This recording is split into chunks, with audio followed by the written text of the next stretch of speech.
اللہ اللہ اللہ۔ حضرت عمر کا بیٹا مصر گیا، وہاں سے کمائی کر کے لایا، تجارت کرنے گیا، لاکھوں کا مال۔ کون سا باپ ہے دنیا میں جس کا بیٹا باہر سے پیسے لے کے آئے تو ابا تفصیل پوچھے کہ بیٹا کہاں سے کمائے، کہاں سے لایا، کتنے ملے، کیوں آئے؟ کون سا باپ تفصیل پوچھتا ہے؟ ابا تو کہتا لا صحیح اور تعریفیں کرتا ہے، میرا بیٹا بڑی کمائی کرتا ہے۔ کبھی پوچھا ہے اس سے کہ ڈیوٹی صحیح دیتا ہے کہ نہیں؟ کبھی پوچھا ہے کہ تو ایمانداری کی روزی لاتا ہے کہ حرام کی کماتا ہے؟ یہ باپ کی ذمہ داری ہے، یہ اماں کی ذمہ داری ہے۔ پھر کہتا ہے بیماری کیسے آ گئی، پریشانی کیسے آ گئی؟ تو نے کبھی سوال کیا اپنی اولاد سے؟ حضرت عمر فاروق رضی اللہ تعالیٰ عنہ کا بیٹا مصر سے پیسے کما کے لایا تو جناب عمر نے بلایا، فرمایا بیٹے اتنی تو تیرے پاس راس ہی نہیں تھی، تھوڑے سے تو پیسے لے کے گیا تھا، اتنی کمائی کیسے ہو گئی؟ اتنے تو پیسے نہیں تھے صاحب، کہاں سے کمائی لائے؟ اس نے کہا ابا جی وہ جو میرے چچا ہے نا مصر کے گورنر، آپ کے دوست، انہوں نے میری مدد کی ہے۔ فرمایا جتنے لوگ گئے تھے سب کی ہے مدد اس نے؟ کہا نہیں صرف میری کی۔ فرمایا تیری کیوں کی؟ تیری کیوں کی؟ کہا حضور آپ کے دوست ہیں۔ فرمایا چپ کر، حضور انہوں نے مجھے اتنے پیسے دیے، میں نے کاروبار میں ڈالے تو نفع آیا تو میں ان کی رقم دے کے۔ فرمایا خاموش ہو جا، باقی جتنے لوگ گئے تھے سب کی مدد کی اس نے؟ کہا نہیں حضور صرف میری کی۔ فرمایا اس نے تیری مدد نہیں کی، اس نے خلیفہ کے بیٹے کی مدد کی، اس لیے کہ وہ خلیفہ کو اپنے حق میں نرم کر سکے۔ فرمایا آدھا مال تیرا ہے، آدھا مال غنیمت کا ہے، مال خزانہ کا ہے، مسلمانوں کا ہے، اس لیے کہ تو جو وہاں سے مال کما کے لایا ہے وہ اپنے باپ کے خلیفہ ہونے کی وجہ سے کما کے لایا ہے، لہذا رکھ ادھر۔ یہاں کہتے ہیں کدھر سے آیا، کیسے آیا، کون سا حساب دیں، کیا کریں؟ او بھائی حضرت عمر رضی اللہ تعالیٰ عنہ کا اپنی اولاد کے بارے میں یہ رنگ ہے۔ ایک جنگ سے نا خوشبو آئی، خوشبو بڑی مہنگی ہوتی تھی، عرب میں خوشبو آج بھی بڑی مہنگی ہے، وہ زیادہ استعمال کرتے ہیں۔ میری باتوں کی سمجھ آ رہی ہے میرے بھائیوں؟ بڑی مہنگی خوشبو تھی۔ جب وہ خوشبو آئی تو حضرت عمر نے کہا، گھر میں پہلے پہنچی حضرت عمر کے، چونکہ زیادہ عورتیں استعمال کرتی تھی گھر کے اندر خوشبو، مرد بھی لگاتے تھے۔ حضرت عمر نے اپنی بیوی سے کہا، آپ کی زوجہ تو تھی وہ بڑی خوشبو کو پسند کرتی تھی۔ حضرت عمر نے اپنی زوجہ سے کہا کہ خوشبو لاؤ، میں نے ایک عورت کی ڈیوٹی لگائی ہے، وہ خوشبو تول کے نا تو حصہ برابر صحابہ میں بانٹ دے گی۔ تو آپ کی زوجہ کہنے لگی کسی بی بی کی ڈیوٹی لگانے کی کیا ضرورت تھی، میں جو موجود تھی میں بانٹ دیتی ہوں تول کے حصہ برابر۔ آپ نے فرمایا نہیں تو رہنے دے، تو فلانی بی بی بانٹے گی۔ کہ حضور میں نے بھی بانٹنی ہے، میرے پہ کچھ حق ہے؟ آپ نے فرمایا نہیں، تو تفصیل نہ پوچھ، تو خوشبو دے دے، کوئی اور بانٹے گی۔ خاتون خانہ تھی نا، کہنے لگی نہیں مجھے بھی آج آپ کو بتانا ہی پڑے گا کہ کوئی جو بانٹ سکتی ہے تو میں کیوں نہیں بانٹ سکتی؟ زوجہ کہتی عمر نے بات کی تو میری چیخیں نکل گئی۔ حضرت عمر فرمانے لگے جب تو خوشبو بانٹے گی نا تیرے ہاتھوں کو بھی لگے گی، تیرے دوپٹوں کو بھی لگ جائے گی۔ اگر رب کریم نے مجھ سے سوال پوچھا کہ عمر خوشبو تو مسلمانوں کی تھی، تیری بیوی کے دوپٹے کو کیوں لگ گئی، تو میں اللہ کے حضور کیا جواب دوں گا؟ اگر اللہ نے یہ سوال کیا کہ تیری بیوی نے کیوں لگائی، وہ تو حصہ تھا مسلمانوں کا، تو نے تیری بیوی نے کیوں لگائی؟ تو فرمایا میں نہیں چاہتا کہ اللہ کے حضور مجھے اور تجھے باز پرس ہو، لہذا کسی اور کو بانٹنے دے۔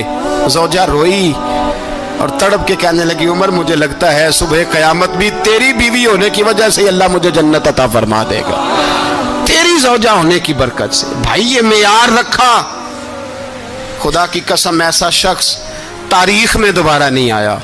اتنا بڑا آدمی، اتنا بڑا شخص، اتنا بڑا آدمی، اور پھر رنگ یہ ہے کہ عمر 22 لاکھ مربع میل کا حکمران، 22 لاکھ، اور کھجور کے درخت کے نیچے مٹی کا ڈھیلا لے کے سو گئے ہیں، پرواہ کوئی نہیں، کوئی مسئلہ ہی نہیں۔ دو غلام ساتھ بیٹھے تو ایک روٹی حضرت عمر نے گھر سے منگوائی، تھوڑا سا سرکہ، تو غلام کہنے لگے ہم نے بھی کھانی ہے۔ فرمایا کوئی حرج نہیں، روٹی کو پیٹ بھر کے کھانا ضروری تو نہیں، 3 حصوں میں بانٹ لیتے۔